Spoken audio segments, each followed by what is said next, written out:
Hello, welcome to another episode of Mega Manga Monday. I am Jason Han, and we are back after a little bit of a hiatus. I had some very exciting work trips, some Dragon Ball Z and Europe related stuff, but go ahead and follow me on social media if you want more details and all that, _Honzy. But today on Mega Manga Monday, we're going to be talking about new chapters of Chainsaw Man, chapter 122 of Chainsaw Man, My Hero Academia, which is actually last week's episode or chapter because we're on break for My Hero, but it was a really good chapter.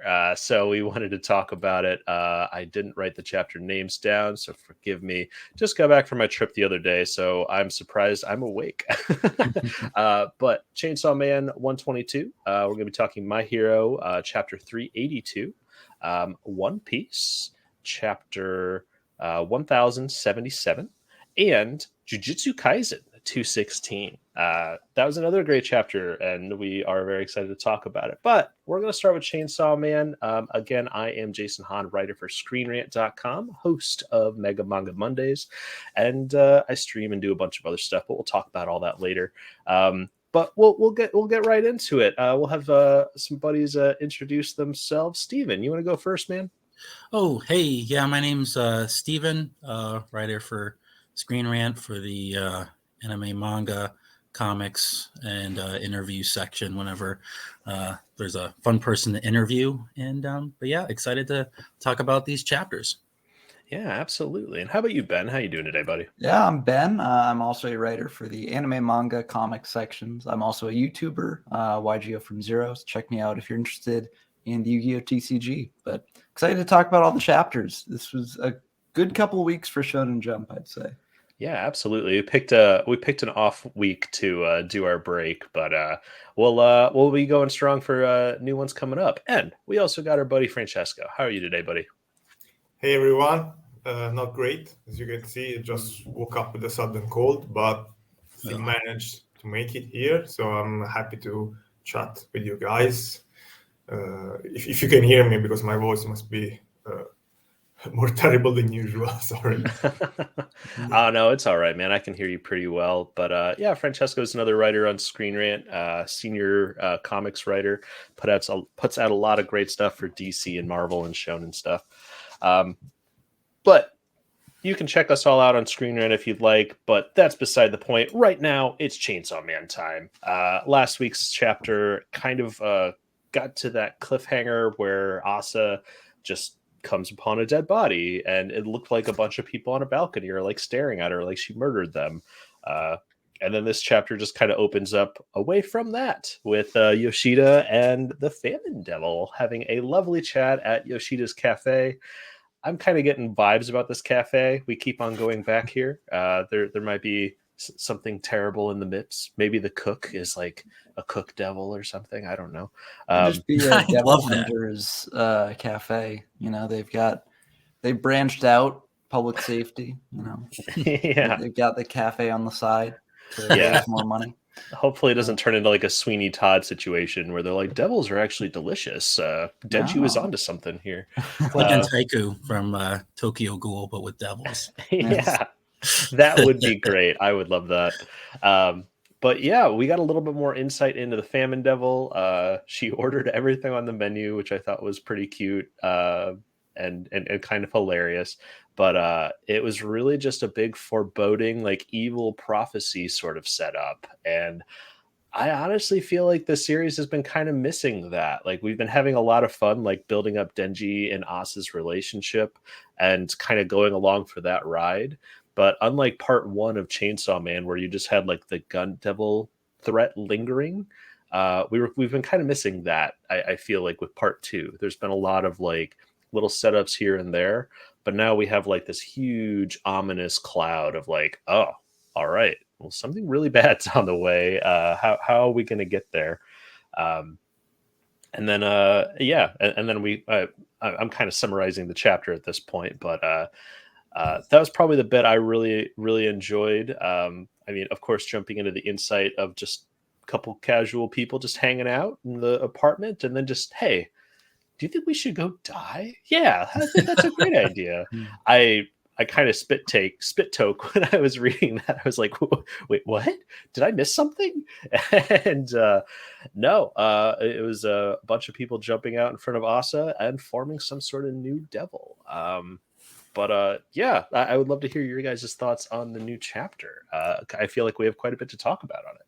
Yeah, I mean, I'll just quickly jump in and say, like, I know Francesco and Evan, you guys were having an interesting conversation just about Nosferatu, and I didn't know if you been delving in, if you're able to write that up yet, or if you have more info on that. Because it seems like there's more to that than just, Chainsaw Man. That whole Nosferatu thing is something that's more prevalent in manga, apparently. Yeah, I'm not. Yeah, it's in the 90s. There was a thing in Japan where it was a big cultural thing, kind of like how Y2K was a big thing in around 2000 in America, I know. But in Japan, there's the prophecies of Nostradamus saying all these bad things would happen. Nostradamus, yeah. Oh, okay, I was like, so- Nosferatu, Zod, yeah, No, vampire guy? Nostradamus, yeah. Yeah. It's a Nos. Yeah, it's very appropriate that since Chainsaw Man set in the 90s, they're tying that into things here. So it was cool to see. And I know that other manga have referenced it. Like there's manga about Magic the Gathering called Destroy All Humanity and It Can't Be Regenerated, which love that series. Heavily focuses on the prophecies of Nostradamus in the 90s. So cool to see Chainsaw Man jumping on that train as well. Yeah, absolutely. Yeah, I almost wonder. I kept on. I feel like Yoshida was like kind of jumping around like the fake Chainsaw Man thing, because that's something that they just kind of randomly brought up, and then we haven't really touched on it again. So I feel like that's kind of a lingering threat, and I wonder if that's going to have something to play with the conversations that we read about in this newest one. But yeah, Asa War Devil show or appearing and then being like, oh, this I can't do this. Really getting that next chapter set up exciting. But yeah, I don't know. We got the Future Devil coming back. They made a bunch of contracts with Future Devil. We unfortunately didn't get to see them or their wonderful dance. But yeah, what were some of your was that your all's favorite part of this chapter was the Nostradamus bringing that up? For me at least, I really liked pretty much every aspect of this chapter. Like each part of it was just so fun to see. It really feels like Fujimoto's at just the top of his game here. But I think the best part of the chapter for me was just the dread around this new demon. Like it's up there with the dread around the Darkness Devil in part 1, where you've got the astronauts. Here you've just got an apartment complex of people just dying, and then like this thing being formed from the limbs. Like it's so cool. And this is probably the Death Devil. I think it could potentially be a misdirect, but it's definitely being built up as the Death Devil, and it's just really cool to finally see the Death Devil in the series if that is the case. Mm-hmm. Well, it's just the whole, like, we've gotten to the stage of the series where the primal, like, evil devils are making it to Earth somehow. I guess, I mean, was Makima technically a primal, like, because I mean, she was definitely holding her own against like the Darkness Devil when she had to rescue them in Hell. But I'm not sure if we ever got that clarification or not. I don't think we ever got a clarification or not, but I think that like given that Control is like a primal maybe it's not a primal element because it's introduced like when society becomes a thing, I guess, and when interaction with others becomes a thing. So maybe Control isn't primal, but Death is definitely primal. Yeah, for sure. So this definitely could be Death.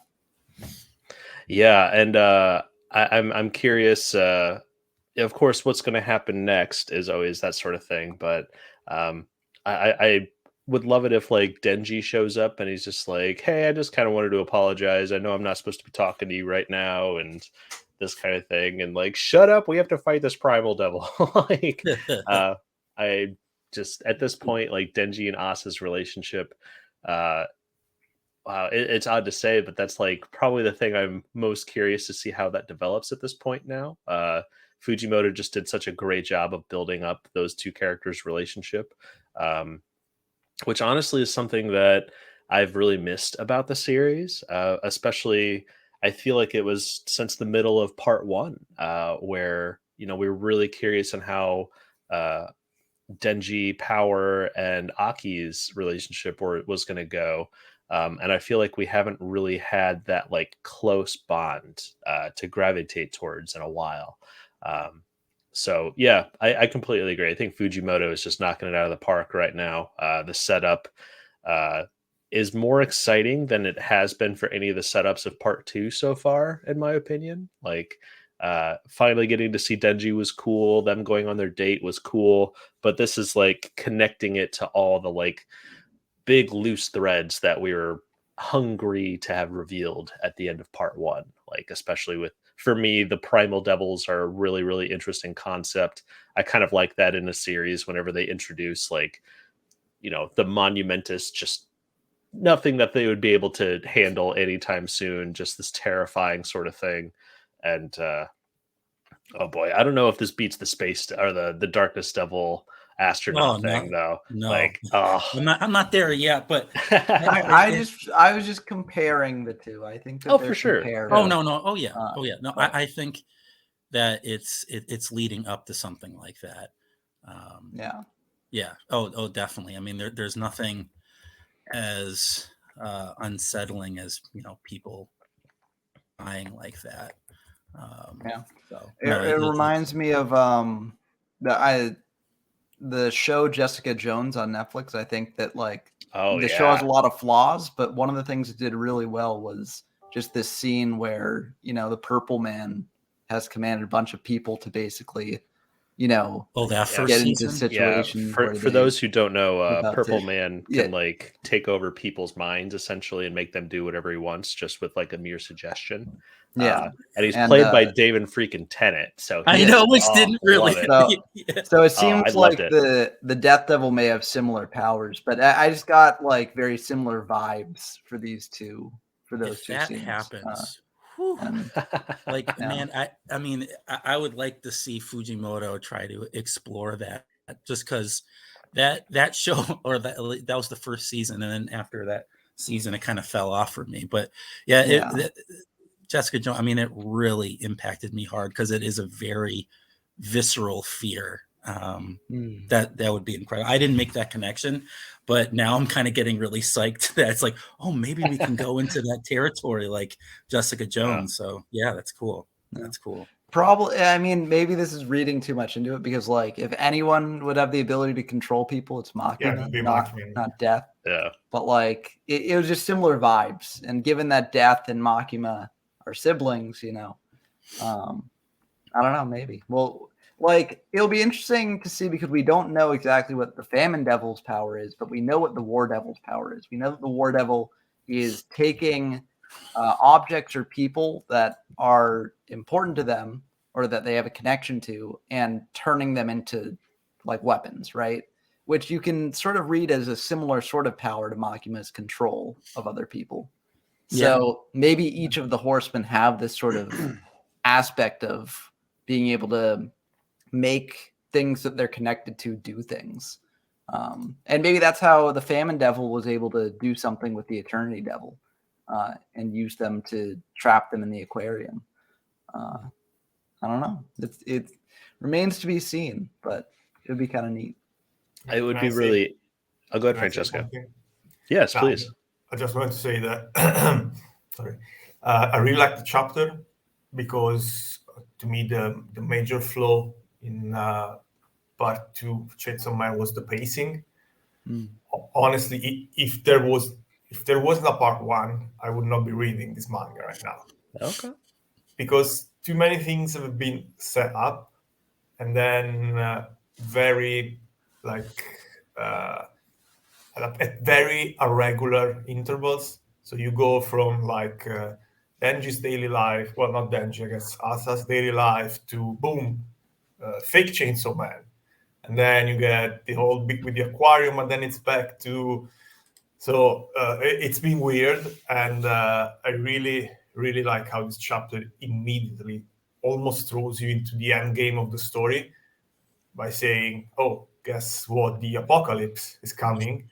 Because actually, guys, we've been talking about devil and hell and four horsemen all this time, and no one made the connection, right?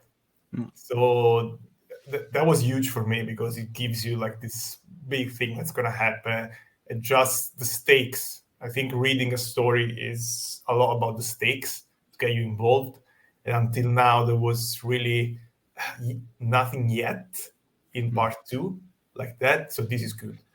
Francesco, we're so different. Yeah, you just want to read a story for the kawaii moments and Kawaii! happy romance.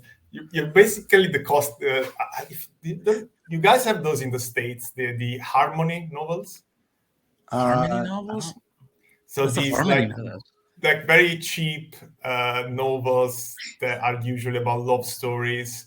And the covers usually have this very, muscular burly. man. Oh, romance novels. Oh, Yeah. those. Oh, yeah.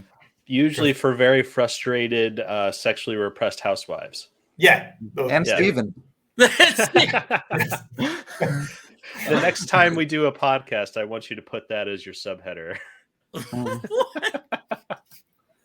So, Oh my God. that being said, Fabio, yeah. I like the whole mystery about what devil this is. So I've been reading a bit online, and yes, it's been set up as the Death Devil, which I guess makes sense, but it could be a misdirection, as Ben said. What's huge is that they tell you it's a primal fear straight away, and primal fears should be so powerful that they actually never manifest on Earth. Like the gun devil was not a primal fear. And so to have such a powerful entity manifest on Earth, that means that, again, the stakes are just went up there, which is great, I think. And what else I want to say? Oh, yeah, the whole Nostradamus bit is actually really funny. I do read the magic manga you mentioned. But another funny story is one of the first, well, I guess you would call it a manhwa today because it's a Korean thing. One of the first manga I've read was called Solar Lord. And those just random things that got translated in Italy like 20 years ago for no reason at all and just randomly found in a comic book shop. It was that's because these were in color back then. So they were very different from manga. And it starts with the same prophecy. It's July 1999, and the King of Terror lands on Earth, and blah blah blah. There's so many actually.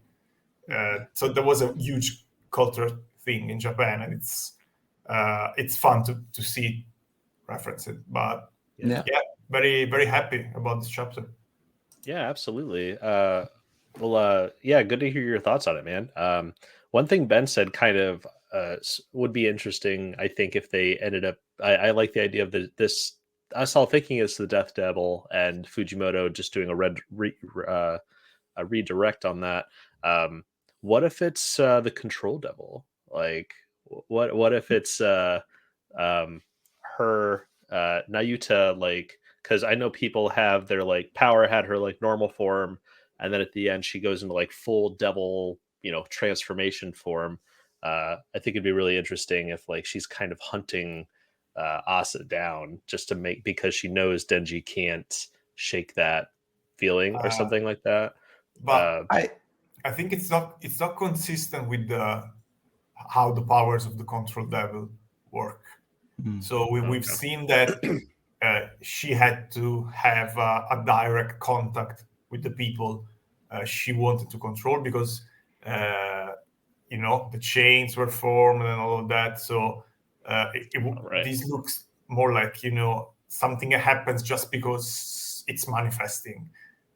And there are a lot of I think that what you mentioned before, Jason, I think every one of the four horsemen has, yes, a powerful ability, but also sort of a built-in weakness. For Makima, it was that she has to see herself as superior to the person she's trying to control. For Yoru, is that she has to have an attachment to the thing she's turning into a weapon for it to be powerful. And so I guess this will be a trend that we will see. Mm-hmm. But yeah, it's weird. Yeah. The one connection I found is that the look of this devil is similar to the darkness devil in that they have made of human limbs, human bodies, human limbs, while the other four horsemen we've seen, they all take human form, which is weird. It was never explained. And one of the many things that were never explained in this manga. So maybe now we'll learn.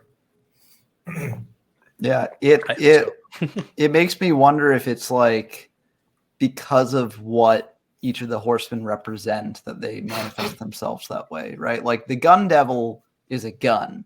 Yeah. So it manifests as a gun, right? But like for a more abstract concept like control, war, like famine, what would that like look like? I think it's interesting because these are a cute scroll.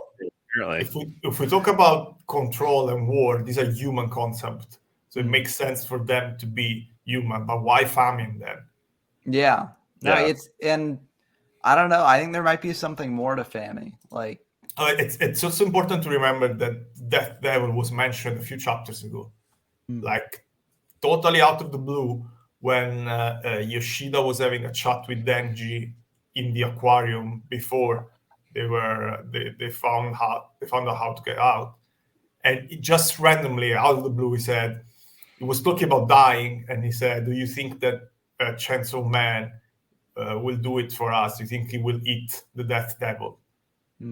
I forgot about that. And yeah, it was just a panel, and then blank face from Denji, blank stare, and then move on to the next thing. But I think it was more than a like throwaway mention. Yeah, especially since it's coming up here. And Fujimoto is very...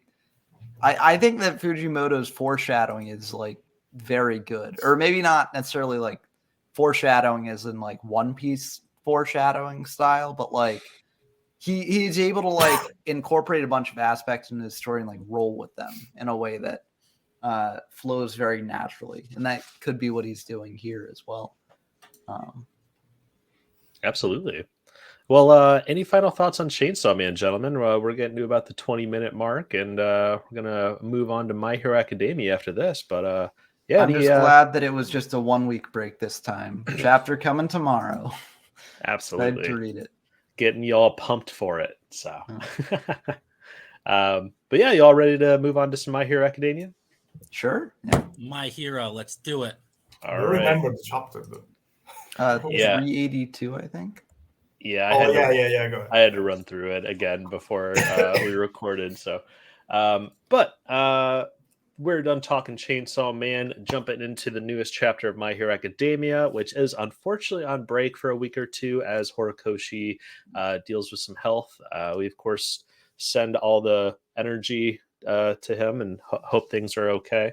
But yeah, what a great chapter. I know the last cliffhanger we had, not Tsukiyomi, Takiyomi, Bird Boy, used, yeah, that's the one, used the biggest, most powerful Dark Shadow we've seen yet, pinned All for One down, and it's just kind of what we've been I think last time we talked about it, it's just Horikoshi taking all those arcs that nobody really liked and then injecting all the characters from those into this final conflict, which was kind of the thing I was anticipating. I was just like, well, there's a reason that we have all these kind of flat characters arriving, because so when they use their powers later on, it'll all make sense. But Wind Guy is really cool to have back. Cammy, of course, is always fun. But Yeah, finally getting to see like Dark Shadow go all out. I think previously I really enjoyed the anime just covered my favorite arc of the series so far, and when he used Dark Shadow in the basement against the Liberation Arc leader, and it like broke his legs. Like that was really cool and brutal, but getting to see it like fully manifest and actually do something against All for One was really cool. I really enjoyed hearing all the other like heroes talking about like trying to support that attack by like covering out all the light. They all know how the ability works, and using teamwork and the power of friendship, they're able to make it even stronger and all that stuff. So it's just consistently, it's one of those things where you think back and you're like, man, All for One gets beat up a lot for being like the ultimate evil and stuff like that. But I would He's almost say, I was gonna say he's like the My Hero's version of Code. yes, yeah. Except I'd say All for One definitely manages to still be intimidating. Code is just like, I'm supposed to be really scary, but all I do is get beat up and taken advantage of. Um, but All for One at least like responds in kind with something scary like this. He just drops another nuke attack, I guess. It's kind of, I feel like it's kind of copping out whenever they're like, oh yeah, he's just combining he's combining more quirks than ever now, and so now he can just do whatever he wants. So atomic bomb, like we're not going to explain what quirks those were that did that or anything like that. He didn't. I almost wish he Curlin solar flared, like a little callback would have been kind of fun there.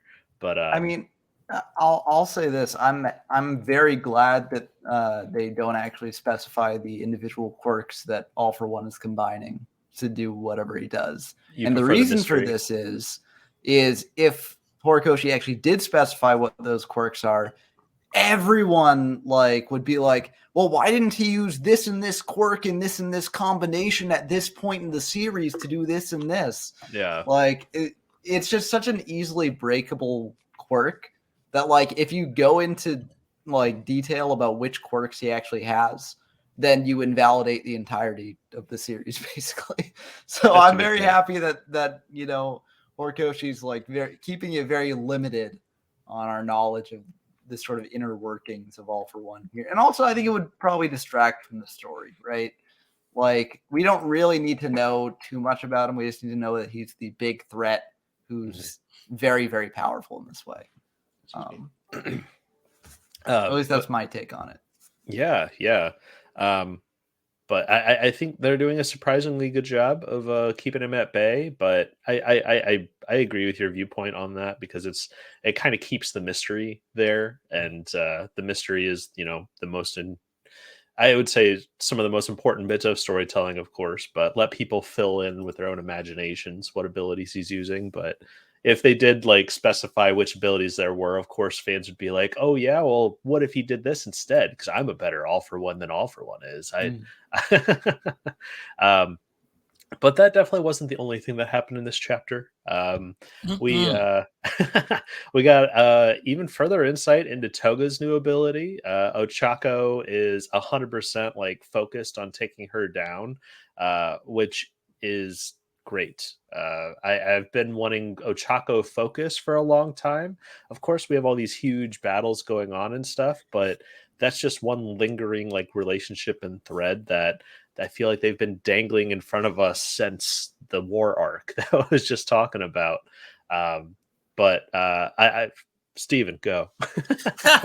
No, I mean, I am just such a big fan of her character, but and also just the exploration of her quirk, and it's getting so much more complicated now. There's like we're now starting to second guess what she actually can do. Even the first stage of her quirk, which we thought we understood, it doesn't seem to be the case, because there was always the thing about the second half where if she loves the person or is has like obsession with them, then the quirk, then she can actually take their quirk and not just transform into them. So like transforming into them is the first step, but then if the feelings are even beyond that, then she gets the quirk. So we're finding out here that, we're questioning if the love aspect is really why she was able to use Ochako's gravity. So there's no so we're starting to question what that feeling actually is. And then now we're starting to question the first aspect of her quirk, which is being able to take the form of, of the blood that she's able to take in. And for some reason, like she was saying, like she can't become twice. And so it's just, I like these sort of things. And a lot of other manga are doing this, but I just always love the powers that are more than just powers for the sake of powers. And the fact that hers is just linked to a human condition, like we were just talking about in Chainsaw Man, but then kind of taking it to another level because there's two aspects of her power and how it works. And it just makes it so much more fascinating for me. So I'm enjoying the ride. Yeah, and to correct you, I think she was saying like, "Oh, I can't use Twice's ability," but if I remember correctly, she was more like, why can't I use Shigaraki's or All for One's ability? Because I love them like crazy, but do I? Why isn't this working?" Well, no, she says, "Why can't I become Jin?" Really? So, okay. because think she's not copying them with her powers. She's trying to copy them with Twice's power, which is yes. weird. Yeah, Because thinking about it, why didn't she copy? Why didn't she take the blood of Shigar? Oh yeah, because she only found out she could actually copy the quirk after she tried it with Twice's blood, and that's the only person she can copy, both the aspect and the quirk. But yeah, and then she's also trying like because she was practicing before, like she can't she can't copy Toya's quirk or Shigaraki's quirk, and so that's why she's thinking like, dude, I love them. Why can't I do this? So there's the question of, is it more than love? Does it have to be like, is she have to be aligned with them completely, or does she really not love them? I mean, it's just so intriguing, and like, I know we've had this conversation before, but I really wish that there were more powers like this in My Hero, just because, I mean, there's a lot of series that, start where it's just powers for power's sake, and then they end up changing that completely later on. I mean, I know, like, I always bring it up, but I mean, Black Clover was doing it as well. I mean, it first started where it was just magic for the sake of magic, but then once we started exploring all the other characters, we found out that their magic is much more than met the eye. Like, it's more deeply ingrained in who they are, or it's just the surface of the magic, and there's a other underlying level that they have to explore, and it ends up twisting the magic completely. So I love this sort of stuff. So I'm very excited. Very excited. Yeah, I'm was very curious too, because I think Toga also has like Deku's blood. And up until their conversation where she finally asks him out, and he's a damn nerd, so he's just like, "What are you talking about?"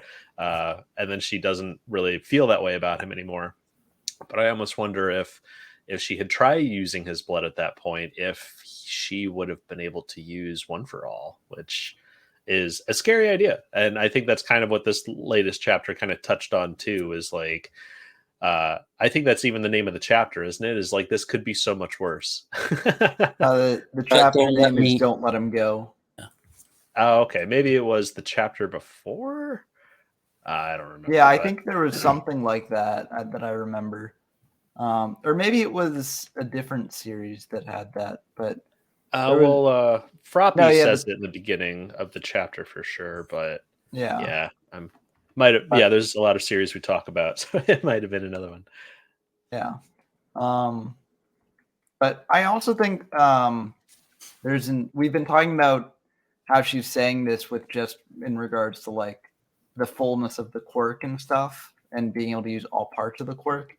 But I feel like there could also just be a psychological aspect of like, why can't I become him entirely, right? Like, why can't I have his personality as well? Why can't I like fully become this person.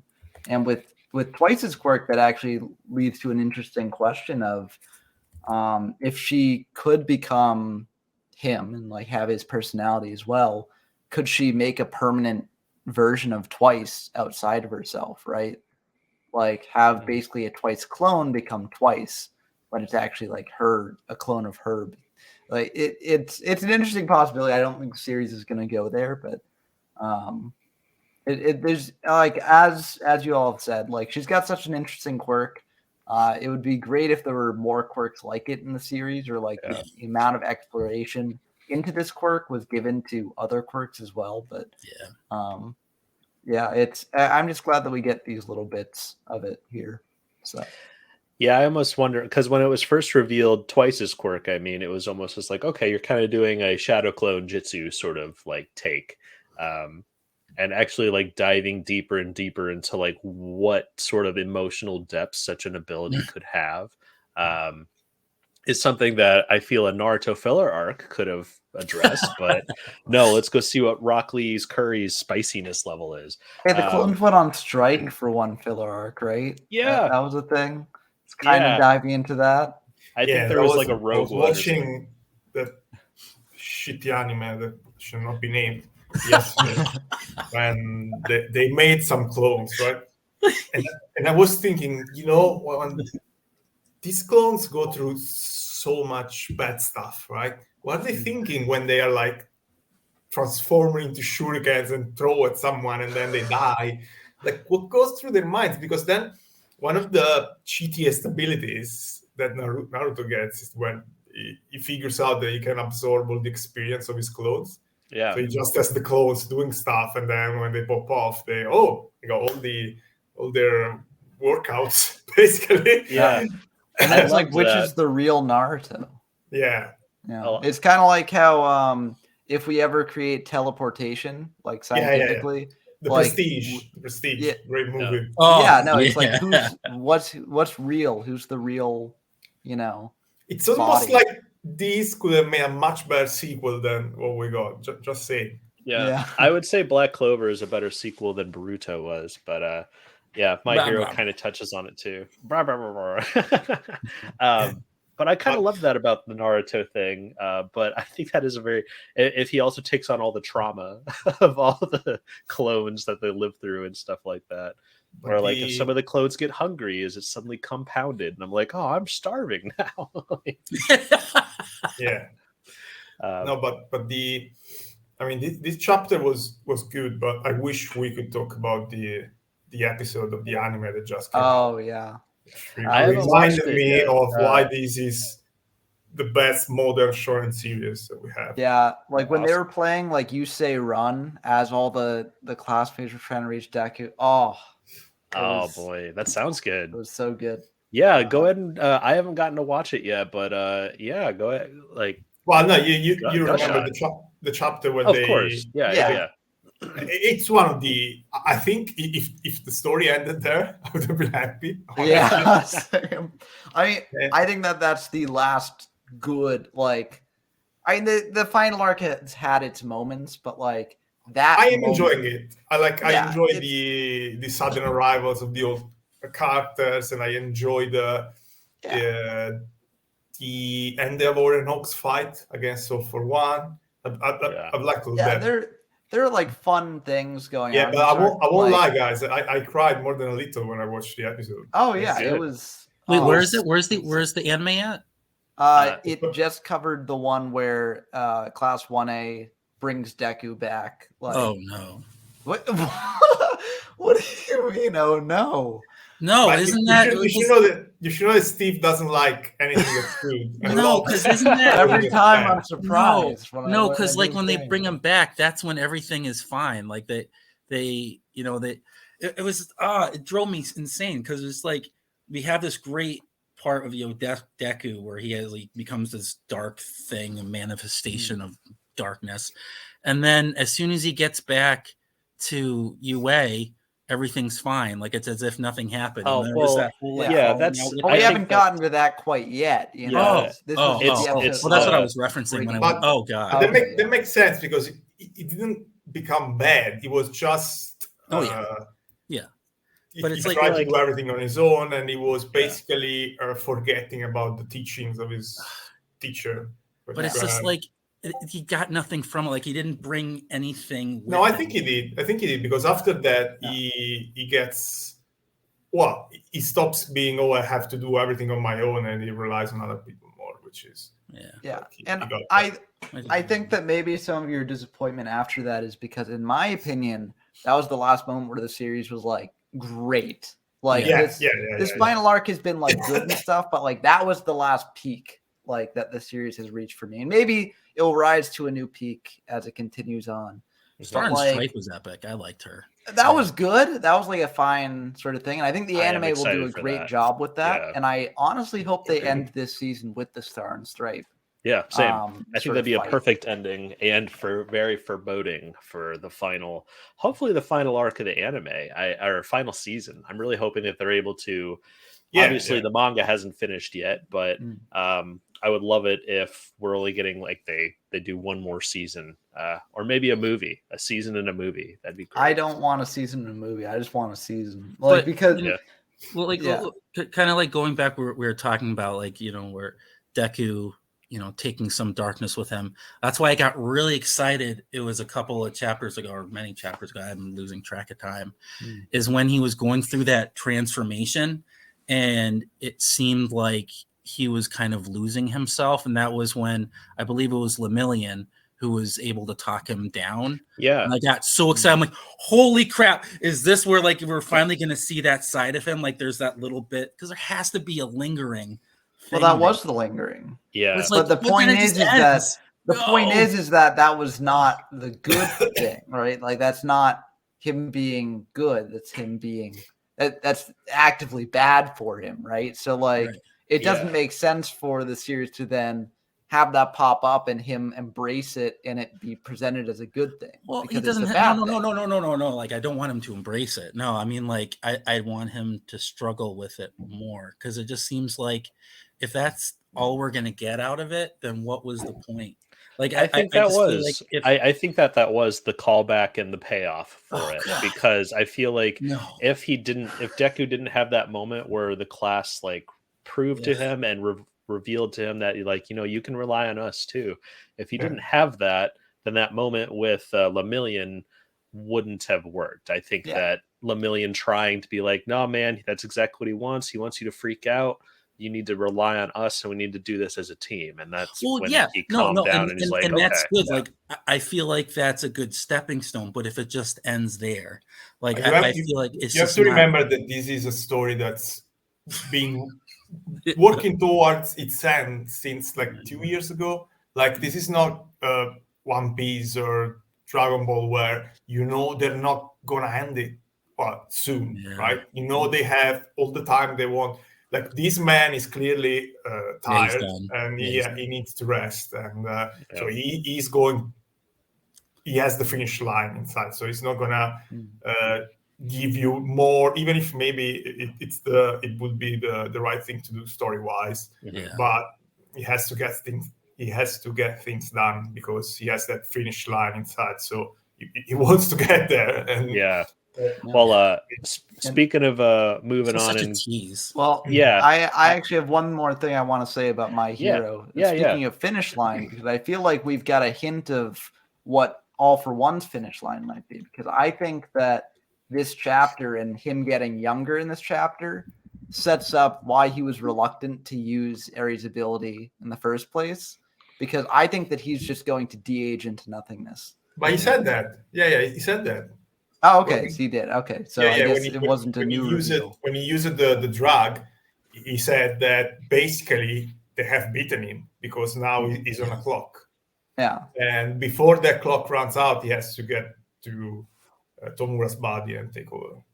Yeah, because I think because that was quite a while ago. So when he first injected himself, that was like the first thing he said. It's like I got a ticking clock. Let's get this over with. Yeah, I just kind of interpreted that as like he would just die, like he would because like I guess at some point he will die. Like but like I'm sort of interpreting this like just him like becoming a child over the course of this fight. Yeah. I think it will be really strange if they all end up having to fight like a child and then a toddler and like, man, this baby's going hard, guys. Well, when he gets young enough, the fight will, I think, just end. But like when he's a child, he might lose sort of concept of why he's fighting in the first place. That and his quirks. I wonder if as he's like de-aging, if he'll only have control of those quirks he had at that age. It's a good question. But I think we're going to see more of that soon because he's getting younger all the time. So he's getting prettier and prettier. I wanted to say. Yeah, right. Prettier, man. Oh no, he's hot. Do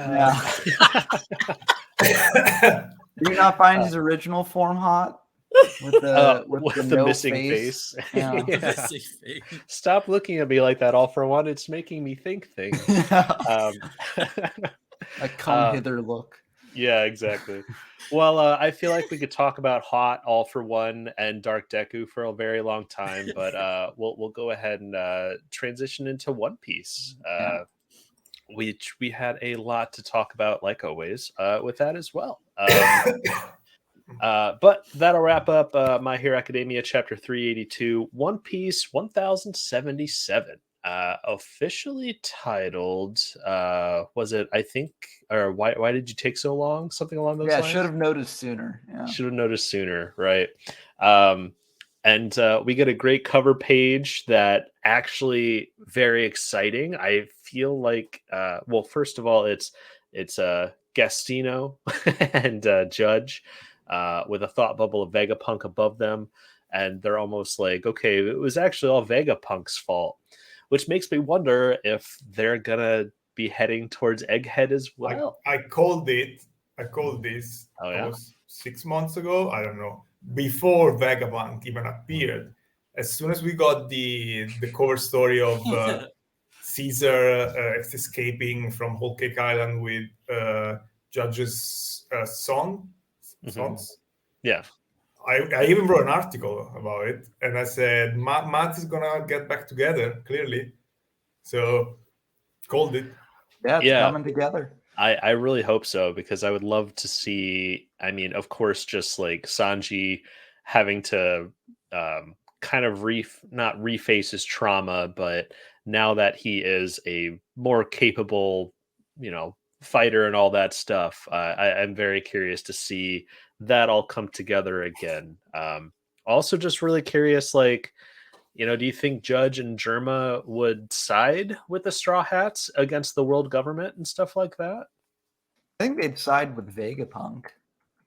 Maybe not the Straw Hats in particular, but like, I think that they'll be, if they're reforming Mads, I think they'll be like, we'll protect you, Vegapunk. We'll fight against the world government who's trying to Ohara.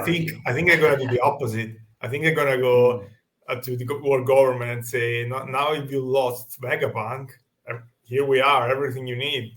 Weapons of mass destruction, experiments, like human experiments or whatever. That makes sense, I guess. Yeah. I do like that sort of take on it too. Like that would still lead to the government having new technology for like the eventual final conflict. While the Straw Hats get access to like Vegapunk. But for everything that Vegapunk is supposed to know about devil fruits, we got more from Caesar than him. Actually, we got more knowledge from Caesar when he showed that when a devil fruit user dies, the devil fruit reincarnates into the closest any kind of fruit you have nearby, and that alone is more than Vegapunk really said. So I think like we're getting probably more of that soon, because with this weapon in this chapter, which is a game changer for the series as a whole. But that weapon is like kind of based around the devil fruits and their flaws and stuff. And so maybe seeing that and seeing technology based around devil fruits, we're going to get more info on that as the arc goes on. But right now they're still focused on like the mystery of like, who's the traitor, who shot Shaka. Yeah. Guess what the article I just finished writing is about. Yeah, Who shot I was Shocking? like, someone better write an article on this because Not the It- weapon. The weapon. Oh, yeah, the weapon. But you can go ahead because I I didn't I go may have into beaten the, you. I may have beaten you to it. Actually, I wrote Yes, one I about. quoted that. Did you? A link- Okay, good. a Because link I to think that. we got Usopp's ultimate power up tease, and But as soon as we got more yeah. details on it, I was just like, oh boy, Usopp's gonna be a mad lad with this. Steven, stop it. But the most interesting stuff you have there, I think, it's the whole that why still the big question, like why the spirit of the sea is dangerous to adult fruit, and now there is actually a lot more that we can go about if you want to write another article on that, because the seraphim, they did not actually eat a devil fruit, they just have the DNA. So is that like a genetic flaw of some sort? And what's the essence of the sea? Because how does that transfer into a bubble? Like in the stone was already weird in the stone, but in a bubble but the stone is natural, right? Yeah. The sea stone is something you find in nature, so you go, okay, that's fine. Well, but then how you transfer that into something that's artificial? So that's a lot of theory. And it's interesting. This makes me think, like, why has no one ever made a gun that fires sea stone bullets? I was actually wondering the same today. I think it's a matter of there is not enough around. I think they have. I There are feel like nails. that's happened. There's names. There's a random guy in Hawkins' crew in Wano. He had a weapon that shoots sea stone nails, which was completely overpowered but never appeared again.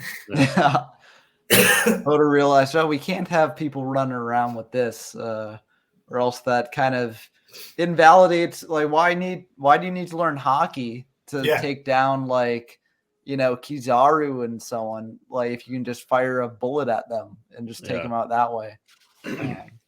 But it will be interesting to see, and I do think that, like, we're gonna learn a lot more about, like, why the sea hates devil fruit users in, like, the arcs to come, because I've heard some theories that, like, Im is tied to that.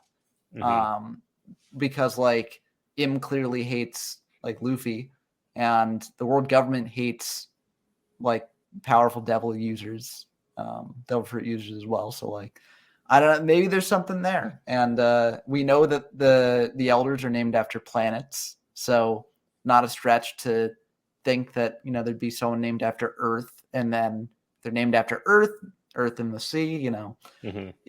There's definitely a lot there that could be built upon. And knowing Oda, he will. So it's 100%, because the whole idea that, no, actually the old idea that the universe revolves around Earth and Earth is the most important thing, and wanting to hold on to that old belief when actually the world revolves around the sun and the sun god and stuff.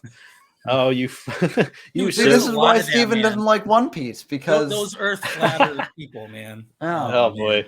It's all actually the reasons are going wrong. Steven's like, why isn't everything revolving around him and the world government? Like, who's this Luffy guy? Yeah. I don't like this because he's out there spouting false things, and we're finding more out about Steven than I thought we would today. But yeah, I think that's 100% where Oda's going with that. And I think it's brilliant, just kind of, using, like, biased and outdated scientific knowledge that people died over disagreeing with even 100 years or hundreds of years ago. Just that for the longest time that we thought, everything revolved around us. And if you didn't agree with that, that was bad. And that's still going on in One Piece world, because that's what still going on in real world. It is, that's true. It's still here. I mean, that's like kind of what One Piece is. It's showing the dark underside of society, and there's always a dark underside of whatever societies are around, even in the real world. Yes, guys, but two things. First, I think Oda is the biggest conspiracy theorist in the world. Like, everything in One Piece connects to a conspiracy theory. And B, today it's the other way around. Like today, they're big quotes persecuting the people who think that the heart is flat or whatever, right? So it's sort of, and that actually fits more into the One Piece sort of framework, right? Because today, if you say, all right, the heart is round, it goes around the sun. That's that's what the world government would say, right? Because it's a commonly accepted opinion. But if you fight against the power, then you're a pirate, right? And so Luffy's a flat earther. I doubt it will Confirmed. I doubt it will all devolve into that. Yeah, that's the big twist at the end, is that like you can't actually go around all the way on the Grand Line. It actually has Raftel's just the wall at the end of the world where the earth is flat. And then we get One Piece Shippuden. Holy crap. That's the whole other side of the world. That's a Screen Rant article. Hunter Dark Continent arc, just for One Piece. Well, back to this chapter. We got that lovely little panel of O'Hara and little baby Robin, and we got is it Sentomaru, just laying out a bunch of treason and telling all these Egghead Island civilians, I suppose, kind of setting the stage for like, oh, well, the world government has completely wiped places out. They might be doing that here too. Kind of what Chainsaw Man, I think, did with this latest chapter too, is just, but One Piece just keeps doing it. It's just, this really bad thing's about to happen. Oh yeah, well, this worst thing's about to happen. And then this chapter is just like, okay, well, the worst possible thing's about to happen here. Like, they might be prepping to wipe out the entire place. Just getting people prepared for possibly leaving the whole place. But kind of an interesting way to start the chapter, because then we jump right into combo attacks, like an amazing Zoro panel. Like, I was reading the fan sub while I was enjoying my first plate of haggis, and I just had to like take the screenshot of Zoro doing that move against Mihawk, and I just love his new outfit, and Oda, keep doing it, man. You're killing it. Also, I love how airheaded Zoro is. It's like his whole like, oh wait, they're just like King. Sorry, I should have noticed sooner.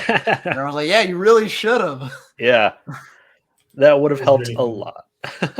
And getting to see Kaku and Lucci do the whole like angry, over the top One Piece face, I enjoyed that, just because Lucci is just consistently the stoic, angry guy. So getting to see him like get frustrated at somebody and do that was just fun.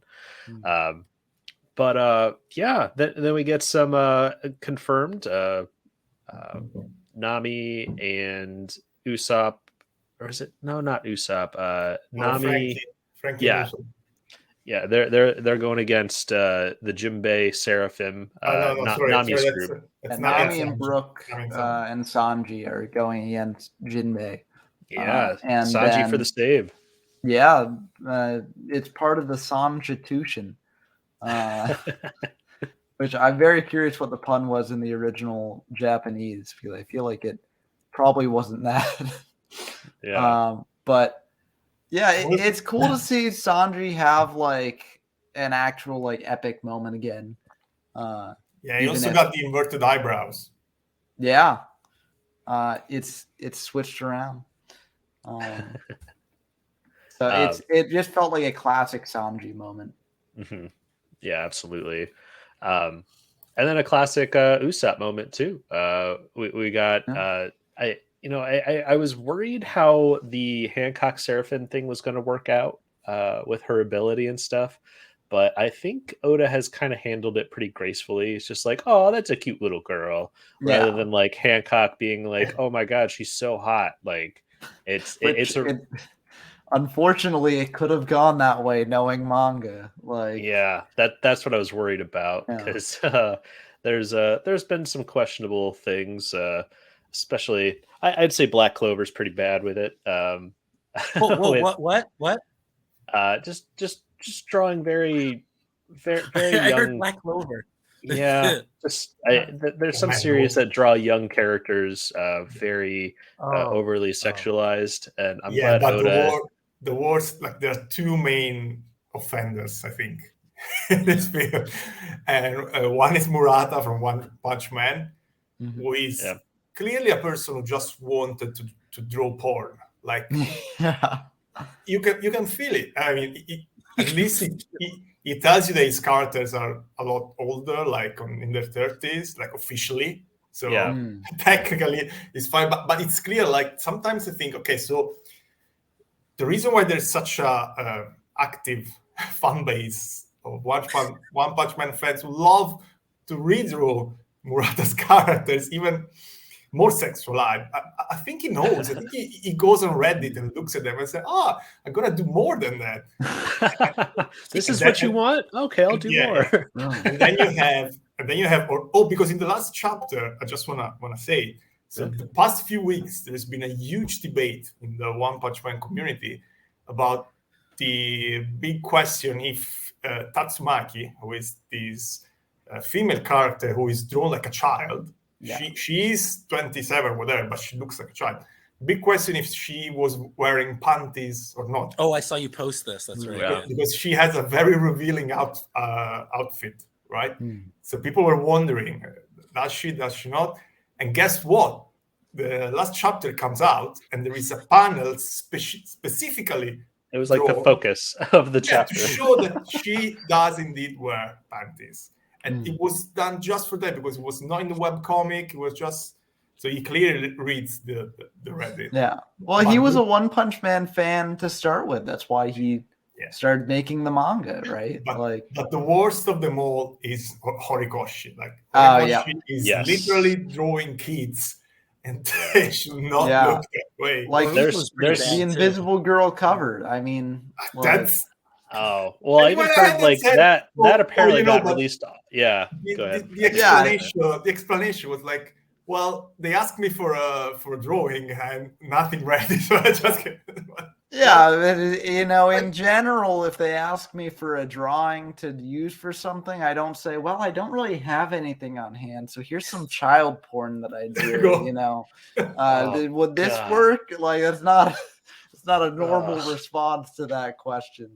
Well, I would even say with like his costume designs, like anytime you like really look at Ochaku's design, you're just like, why are you highlighting that with those lines? Like anytime he draws Froppy, she's like instantly just like presenting. Yeah, it's that. Well, what about Yaoyorzu or whatever her name, Momo? Oh yeah, that's another one where I'm just like, I feel like they even have to censor her on certain like English releases and stuff. It's wild. But get well, Horikoshi. Anyway, One Piece. I really enjoy that, how they've been handling Hancock's abilities and stuff like that. And Frankie was hilarious when holding the bubble down on her and just like, yeah, we did it. And she's like, oh no, it hurts. Oh no, I'm so sorry, little girl. Like, but I'm really curious how Frankie is going to.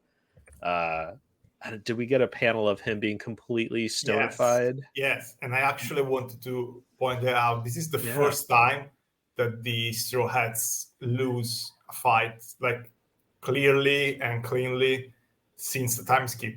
It's the first time. Boy. Yeah. I think someone will come out and correct me, but we got Usopp getting beaten in Dressrosa by the slimy guy, but that was after Usopp had beaten another officer, and it was weird, and fans were going, oh, he should have not lost that, it was just done so that Oda could draw the epic pose of, Usopp in that panel. And then you have Sanji and Doflamingo in Dressrosa when Sanji was trying to protect the ship, but that wasn't even shown. Like, we know how it went, but it wasn't even shown in the manga. So this is the first time that you have, the classic split up, each one fights an enemy, but this time they lost. Yeah. Of course, it was the two two of the weakest of the bunch, but I mean, still, it's striking to see. Yeah. Well, yeah, go ahead, Ben. And like it just shows how the Seraphim have been set up as like the ultimate beings, and this is really putting its money where its mouth is. Like they're proving that they are like a cut above other enemies here. So it's awesome to see, and I feel like Oda's very good at doing this in general with like power scaling, because like he hyped up Kaido for like hundreds of chapters as being like the strongest creature in the world, and Kaido, while being defeated, lived up to that, in a satisfying way. So I do think Oda's very good at that, and these chapters just show why that is. And Absolutely. Speaking of Kaido, did you see the funny line? Stop getting up. You're not Oh, Kaido. yeah. Yeah. You're worse than Kaido. Yeah. You That think was you're great. Kaido. That's such a good callback. Like, Yeah. And that is something that, like, you would say that. Like, Yeah. Well, we're getting to about the 20-minute mark on this, but there was one last thing. I mean, we haven't even talked about the final part of the chapter. who shot Shaka? Yeah, who shot Shaka? I still think it could be a brilliant plan from Shaka. Maybe not, but it's a theory. I love the idea that it could be Doflamingo too. That would be cool. I personally Seraphim. I think if it's one of the Vegapunk clones, it's not going to be Shaka or Lilith, because there's just like that's the least interesting route that you could go with like. It could still be Edison. Yeah, I think it's Edison personally. Main culprit, because when he gets taken down in this chapter, like you don't see him petrified like the other guys were. So he's just on the ground. He's twitching. He's not even bleeding. It's like he's short-circuited because it's kind of a robot or something. So could still be him. The theory that's the big brain, the big Vegapunk cyber brain is interesting. Sort of a 2001 Space Odyssey thing when the computer takes over, or it's something we have no idea, like we won't even expect. So maybe it's one of the 5 elders sneaking around. Yeah. The guy who's nearby could be. Yeah. That's what's wild is we have so many like moving pieces heading towards Egghead that we don't know who could be here already and who might not show up. Like it could be the Elder, it could be Mads getting there already. There's just so many things that it could be, but I think the whole idea that there's some Seraphim that we haven't seen yet, especially with it being teased that he, took all the former warlords and used clones of them.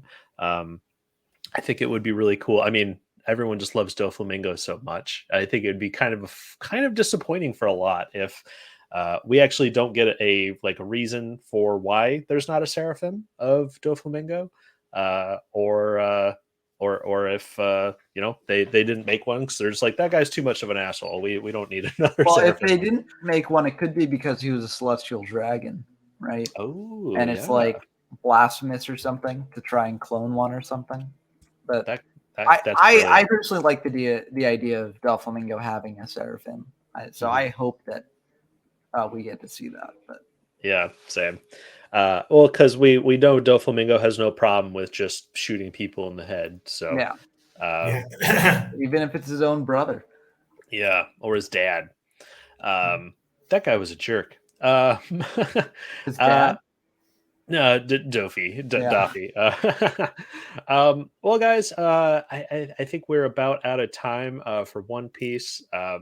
Any final thoughts on this chapter specifically? Because I know we could talk One Piece for a very long time. Anything we feel like we didn't talk about? I mean, just another GOAT chapter, in my opinion. One Piece is killing it.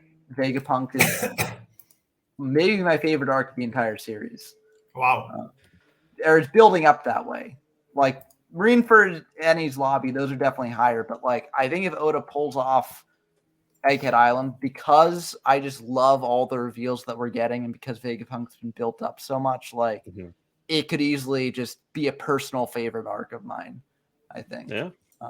I think it's just also to say, like, for a series that's 20 years plus, that he's able to still like make every new arc like as satisfying as it is. Like, I just feel like the gap between Oda's storytelling and other storytelling is just not fair. You can't Like, compare. yeah.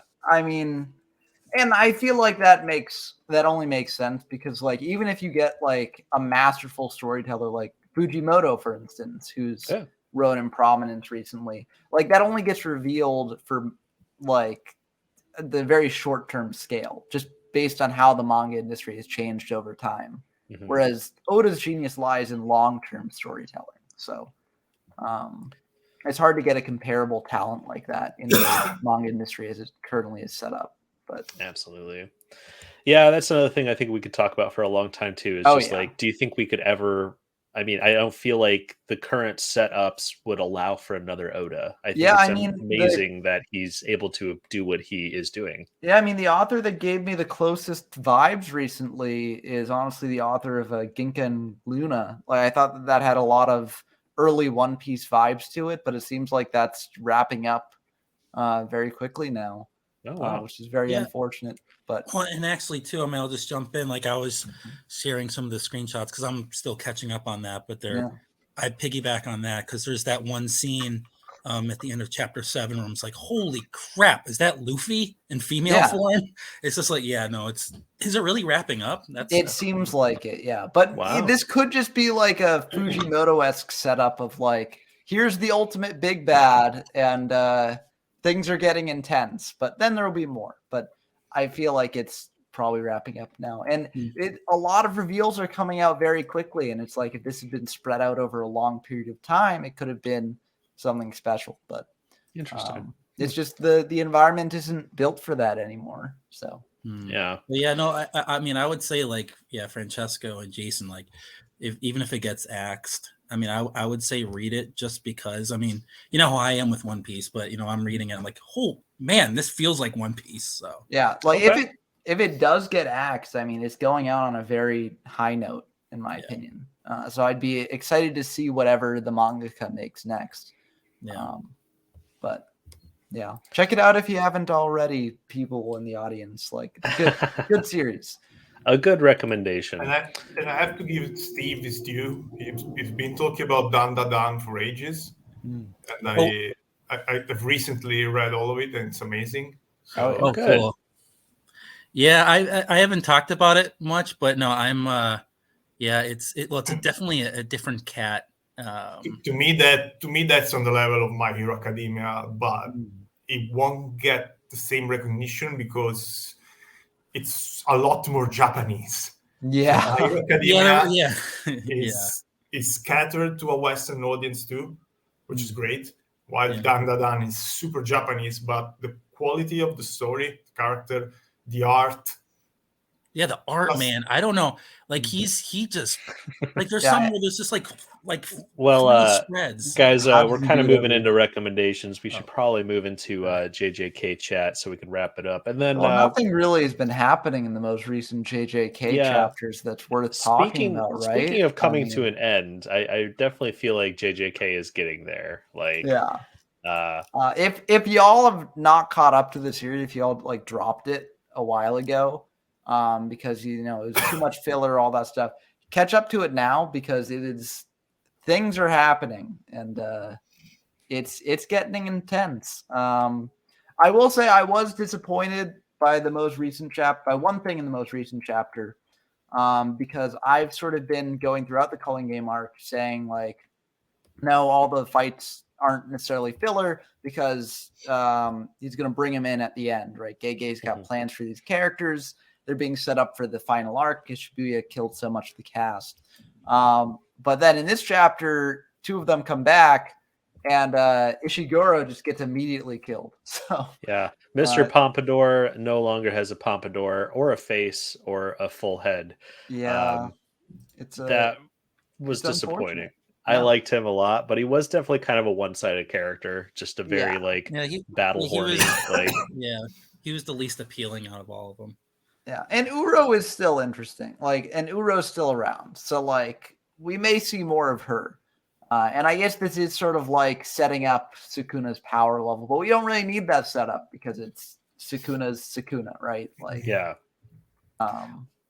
We haven't taught you JJK on every episode, but lately I've been really loving the whole twist of him taking over Megumi's ability or powers, and then we got to see Itadori and Maki team up against him, and that was very, very satisfying.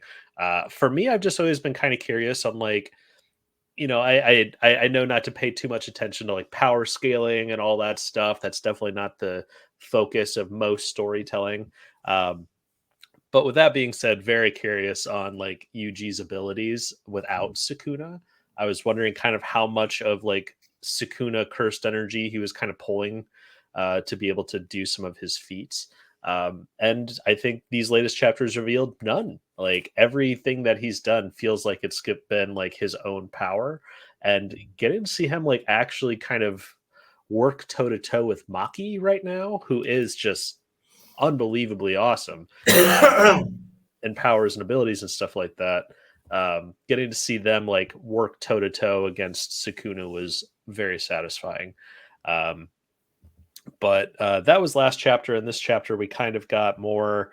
I think it'd be really surprising if they did this cursed energy bloodbath to further suppress Fushiguro or Megumi's soul.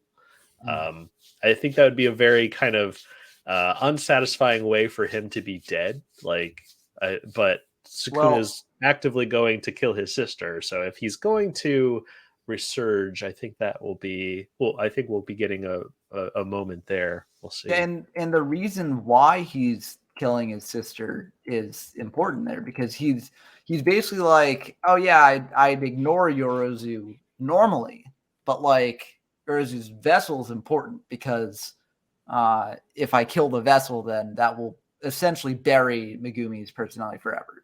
Megumi will basically die from that, which is very cool. It also shows how sadistic Sukuna is, because with Yuji, he didn't really have the opportunity to do this that much, right? He'd come out occasionally, and he'd always taunt Itadori, but Itadori was a vessel that could actually contain him, but Fushiguro can't, and Sukuna's yeah, I'm just gonna kill your sister in your body, and it's gonna be pretty fun. Just getting the extra insight into truly how twisted Sukuna is when he doesn't have the restraints on anymore. But yeah, I think this is kind of the interesting thing about the culling game is we have all these disposable characters now. And I hope Charles Bernard's going to be okay.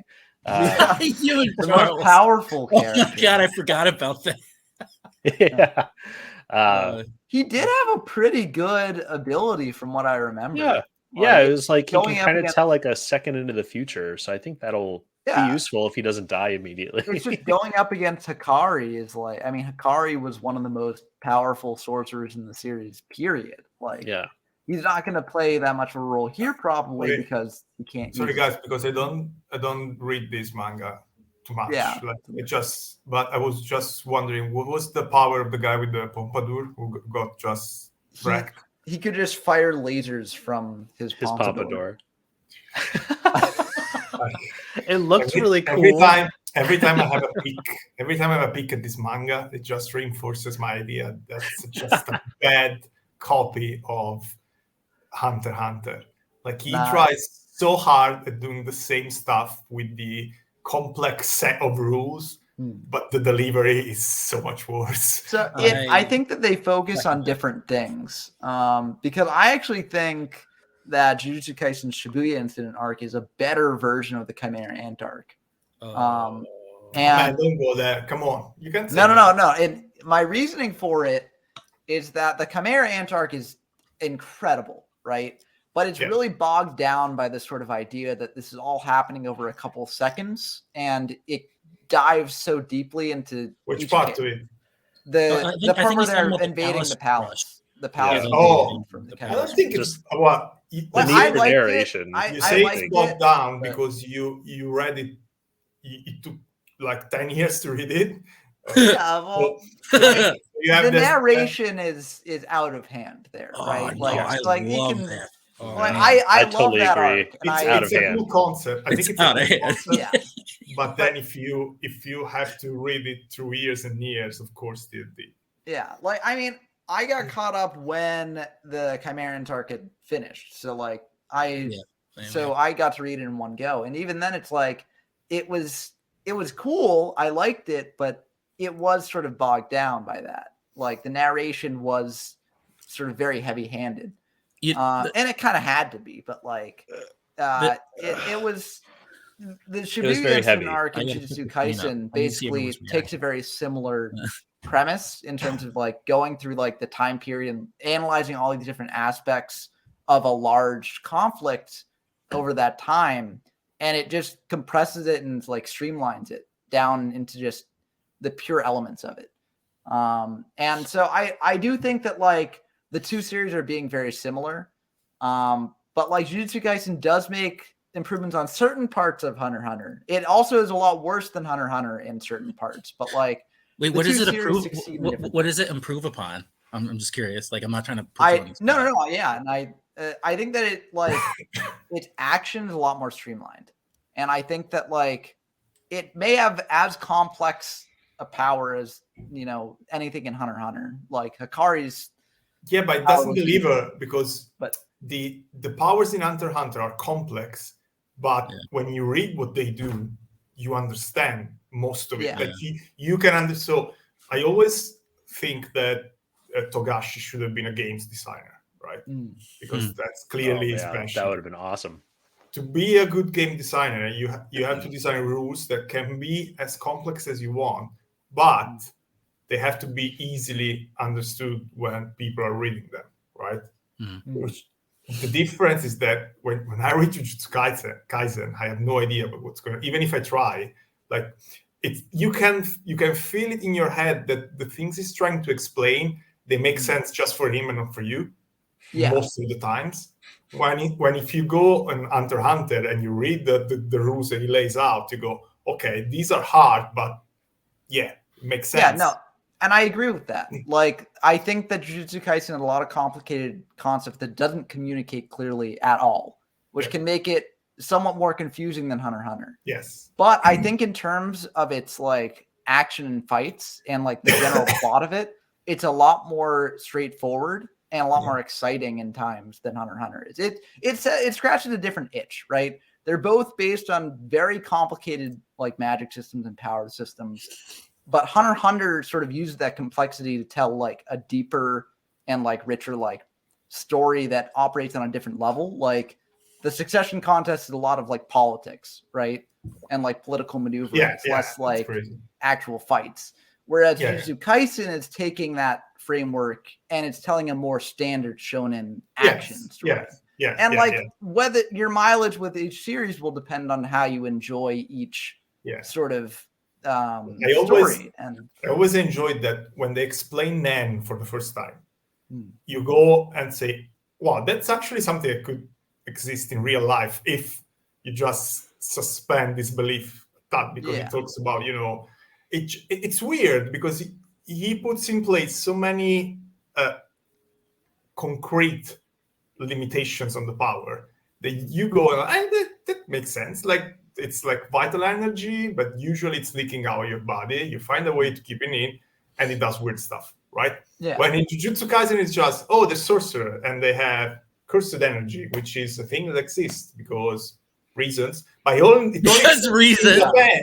Because I accept it the same way I accept like chakra in Naruto, right? Like but the setup for chakra was again a bit more complex, and if it's a bit more complex, you go and like, okay, so they take physical energy and spiritual energy and they do it blah blah blah blah, and up to a certain point, It's the same sort of thing with like Jujutsu Kaisen. You can be like, oh, they take like negative emotions and negative energy, and they. In the beginning, actually, yes. In the beginning was when they really lean on that. I liked it, but then after that it was just powers.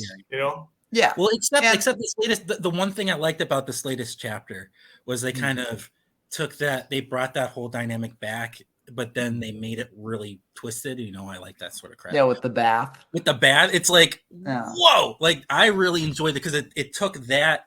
Because I completely agree with you. That's what sold me on JJK originally, was that whole cursed energy idea and all the negative emotion. That's just fascinating. But then bringing it now in this more, like just bringing it more in the physical realm and how it manifests that way is just so. I enjoyed that. I enjoyed it. I mean, for me, I sort of just take these sort of power systems at face value for the most part, because you got to suspend your disbelief in order to have people using these sorts of things, right? Like, so I just suspend my disbelief and just take the battles and powers like as they are. Like, I mean, I like JoJo's too, and like stands are the most absurd things. I also love JoJo, but again, your suspension of disbelief there is based on the fact that each stand has one power, and that's unique and specific, and it works in a very complex that's not way. True, There's though. no belief in JoJo. Look at Killer Queen. Yeah. Killer Queen is like so many powers. Well, but that's an exception. No, but look at like Golden Wind, right? Again, that's or Golden Experience. Yeah, but that has one power that you never understand because they change it every time. Yeah. So it's like generally speaking, since 1989 or whatever it was that part 3 began, that one stand, one power, and the trick of the fight is to figure out what's the power of the stand you're fighting against and not have your opponent figure out your stand. And that's what Undead Unlock does. Yeah. Well, thank you, Steven. So it's all right, but I mean, I feel like in all of these series, you just suspend your disbelief about how the powers actually exist in the world, and then like once you've suspended that disbelief, you just enjoy the powers for what they are. Yeah. Right? No, but one last thing I want to say, I think the quality of a series depends a lot on how good they are in this particular aspect. Keep the discussion we always have Naruto and Boruto, right? In Naruto, they took a lot of pain, pun intended, in the beginning to build the way that chakra work and ninja techniques work, blah, blah, blah. And they threw it all out the window, obviously, by the end of the series, but at least it was the effort to establish this power system, right? In Boruto, karma, magic power, gods, aliens, I'm stronger than you. Why? Like when they talk about code and they go, code is too strong for Naruto. Why? Yeah. Like, yeah. They say that, and then they have code just embarrass himself consistently. Karma. Okay, cool. And that it's such a small thing, but it's so important. That makes all the difference. Like, imagine if they just stuck with ninja powers or with another power system that was as well explained and developed. The series would have been much better, even with all the other flaws, right? Like Code would have been a more believable villain and all the other stuff, right? Kawaki would have been more interesting because would have actually had a development in his powers and not just turn on and off. Like there's a switch. Well, I think that's something that Jujutsu Kaisen has been doing a better job of lately, is making its villains scary. Because as we've established very well, like once you get kind of closer to the end of the series, they kind of throw some of those powers and rules that they had honestly developed more than like 5 years ago. I mean, when did JJK eventually or originally start in serialization? That's a good question. I mean, we're at 216 now. A year is about 50 some weeks. So yeah, about 4 or 5 years ago. you eventually get to that point where you're wanting to do the big battles and stuff like that, and you're kind of like, I don't think too much about those little rules, I guess. Especially once they introduced Gojo and the season 2 that's coming up. Very excited about the anime.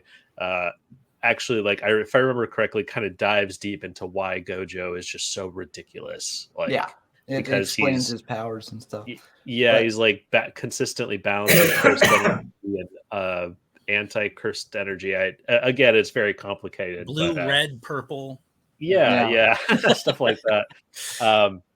But I'm love into it. I am really enjoying it. I just think once Kenjaku gets in and starts like explaining like, oh, this is my plan for the end of the world and stuff like that, then they start throwing more wrenches into the power system that I've already have a vague understanding of. So I'm just like, okay, whatever. But just Yeah. I'll I see mean, where it I goes. feel like the latest actual arc has not really been changing the power system at all. I feel like it's just been continuing with it. I don't know. I feel like it's just Like, the power. Oh, I'm sorry. You're still like, going. and I don't necessarily think Jujutsu Kaisen has the best power system. I actually think, like Francesco said, it's very convoluted, doesn't explain it well. Probably one of the weaker aspects of the series, unless you're like a serious like you're someone who like dives into everything. You read like the wiki and you're like you get a good handle on it that way. Like if you're just a casual fan, power system's the worst part of the series in my opinion. But I feel like what makes it so great is that it's not mired down by that in most cases. There are some things where it's like a bit technical, but even if you don't understand everything about it, you can like understand, okay, they use this for healing, right? You don't need to know reversed cursed energy technique. Yeah. You can just know, okay, they healed with the power, and I feel like because of that, it just ties into like what I was saying, where I think the fights are much more streamlined than something like Hunter x Hunter, where in Hunter x Hunter you have to understand the magic system to understand the fights, which I think is good for Hunter x Hunter. But like in Jujutsu Kaisen, I think that because you don't necessarily have to have the best grasp of the underpinnings of the power system, it makes the fights easier to enjoy just on a casual level. What's so weird though, I feel like I'm having a completely different experience because like I feel like at least in these last chapters or this last arc, I feel like it's not going far enough and I'm losing interest because what initially captivated me was the whole aspect of domain expansions. And I felt like whenever we were in that specific realm, even though it was always complicated, the way that it was executed was interesting enough because it was all tied together by a theme. And that theme made it understandable, even though it was very confusing. But now we haven't been exploring that at all. And now it's just, I feel like it's taken a step back. It almost feels like we're going into Dragon Ball Z territory where they're just throwing stuff at each other. Like it's lost that appeal. I disagree because there hasn't been a good time for the series to use domain expansions in the past chapters, right? Like the only time where I was disappointed that they didn't do the domain expansion was when the 3-1 when Yuki was fighting Kenjaku and she didn't, like, she was killed before she could use her domain expansion or anything like that. Oh, okay. Like the black hole right thing, right? Like I feel like she could have had a cool domain expansion. And I feel like that was a missed opportunity. Especially because that there was just so much potential in her character that was lost by her getting killed.